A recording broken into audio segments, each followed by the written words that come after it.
Nagsimula sa sinapupunan, siyam na buwang inalagaan hanggang sa magbuwis ng buhay upang masilayan ang mundong ito.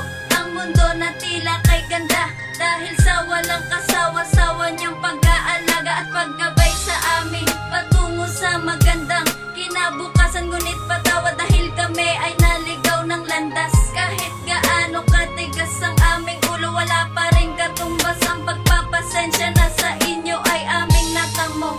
Pero kahit ganon, gusto ko lang ipaalam sa inyo na ako ay nagpapasalamat dahil sa kayo ang magulang ko at napakapalad ko. Magulang na laging nandyan sa oras na kailangan ko, nakasuporta kahit ano man ang naisin ko. Pinapangako ko sa inyo, makakabawi din ako.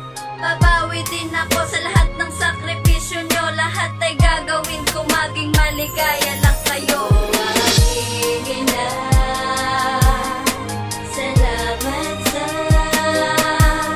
pagmamahal mo na sa amin pinadama.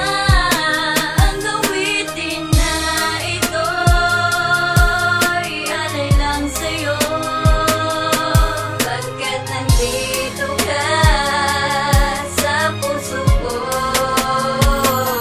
Ikalawang pahina para sa aking nag-iisang ina, ang tanging tao na nagbigay ng tiwalang walang katumbas at pagmamahal na di mapapantayan ng kahit sino o kahit na kaninong tao pa. Nagpapasalamat dahil kahit ano pang kasalanan ay wala kayong alinlangan na ako ay mapatawad. Kahit paulit-ulit na ako ay naligaw ng landas, nandyan pa rin kayo at patuloy na nagpapayo. Mga payo na nagturo sa akin at nagpabago. Aaminin ko na sa inyo na minsan ay nagtatampo ako, lalo pag hindi nasusunod ang mga layaw ko at mga gusto kong gawin sa buhay ko. Pero di ibig sabihin ay binabalewala ko na kayo, kasi mahal na mahal ko kayo.